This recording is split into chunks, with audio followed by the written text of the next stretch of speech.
All right, we're gonna be replacing wheel bearings in the Kodiak 450, the front wheel bearings here.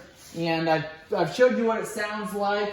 I've showed you what that front wheel looks like. We've obviously got a severe case of wheel bearing failure, and I'm gonna go ahead and pull this rim off. 17 millimeter lug nut, and that rim is off. Not a lot to that. Underneath there, you'll find your hub here, your brake disc, your brake caliper, and your brake hose, upper A-arm here, lower here, shock that's fully adjustable. And I've gone over components on this four-wheeler. Check my channel for those. We're gonna go ahead now, remove this cap. Behind this cap, we're gonna have a nut that's got a cotter pin. It's supposed to have a cotter pin running through there, but it doesn't. So, go ahead and pull this nut off of here. We want to make sure that we put a cotter pin on there. And then we've got 12 millimeter bolts here holding that caliper on. One on the top, one on the bottom there. Remove this caliper, and that just slides right off. You can check your brake pads at this time, see if they need replaced. These are actually in good condition. No need to replace these. We're going to set that aside there. Going to go ahead and remove this larger axle nut there. That is a 24 millimeter. Get it going the right way. That helps. Now we can take and pull that hub off. A lot of times when those bearings go bad, they'll actually seize onto the axle here, and you'll have a hard time getting this axle out of there. Evidently, that's not the case here. This axle seems to slide back and forth fairly easily. Now the next thing you do is pull the cotter pins off of the tie rod here in the upper and lower A-arm. So take your side dikes and bend those cotter pins to straighten them out as best as possible, and then you can take and slide those out of their hole there. Okay, once you get the three cotter pins out there, you got one on the tie rod, one on the upper, one on the lower A-arm there. You can go ahead and remove those nuts. If that tie rod spins, the actual ball joint inside there, the tie rod and that joint there, if that spins inside there, sometimes it does, you can take and put a wrench on there.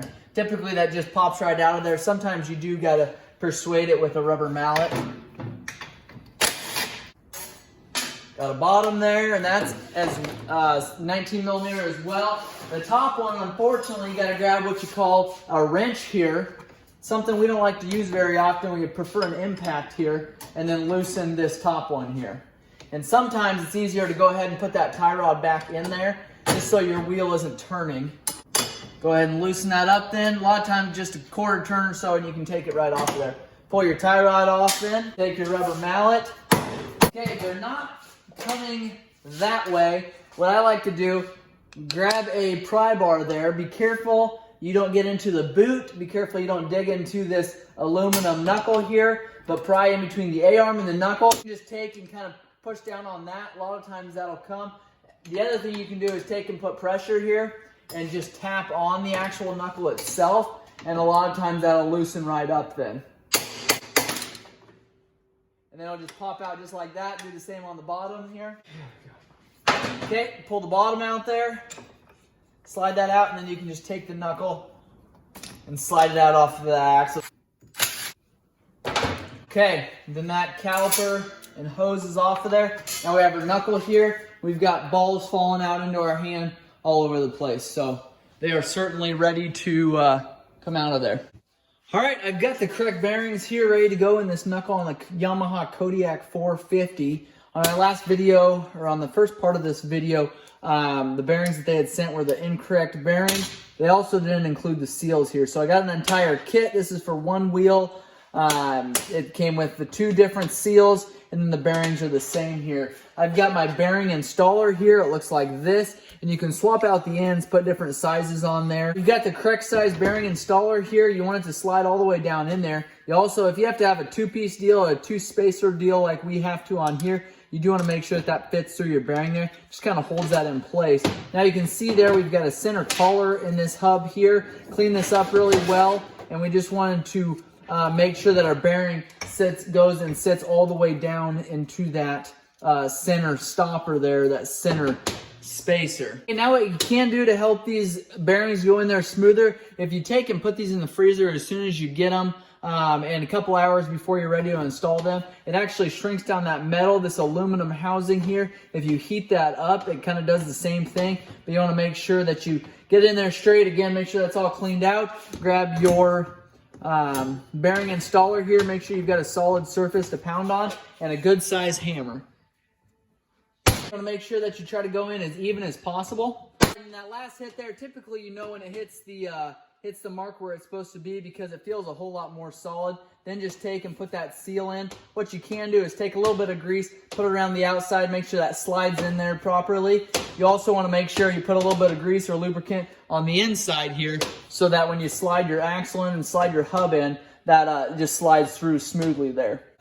Once you get your seal flush with that outer hub there, that is as far in as you need to go. Flip it over and do the same. This side's a little bit easier because you've got a solid surface on this side to tap against.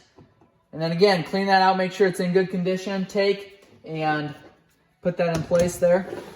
Okay, once you get that bearing tapped all the way down, you should be able to roll these and don't feel anything catching. Again, do the same things, maybe some lubricant on the side there. Take and push these in.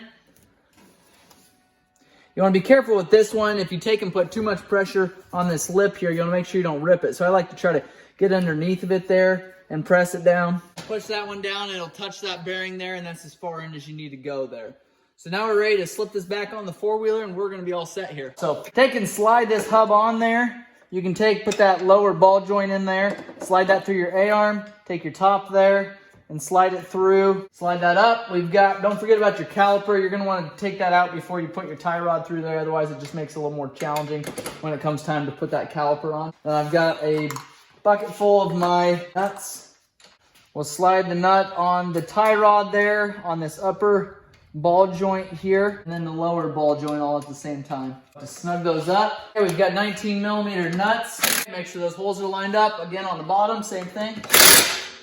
And those are lined up, and then the top, obviously, we're going to have to use a wrench for. We'll slide those cotter pins through. Once we get all three of those cotter pins on, we'll slide this hub in, making sure that it fits into that seal that we put in there. Make sure that's on all the way. You've got a larger washer there, and then you've got a larger nut that'll go in there. Takes a 24mm socket, and then again, make sure that that's lined up. So you can slide your cotter pin through there. On top here, we have a 10mm that mounts this hose to this knuckle here, so make sure that that goes on properly. We've got our caliper on there, and I've done a couple videos on replacing brake pads, ball joints, CV boots, so make sure and check those out. And then we'll take and put our 12mm bolts into our caliper here. Fairly quick chore to change the wheel bearings out on this four-wheeler. We've gone through, we've serviced this four-wheeler. We're going to put a new air filter in there, and in this one we're actually going to take and sell. Overall, it's a clean four-wheeler. I think I said earlier we've got a back tire on this one that continues to go flat. We haven't done anything about that yet. We snugged up those. We've got our cap here that we can put on. The dust cap for that axle bolt there, axle nut.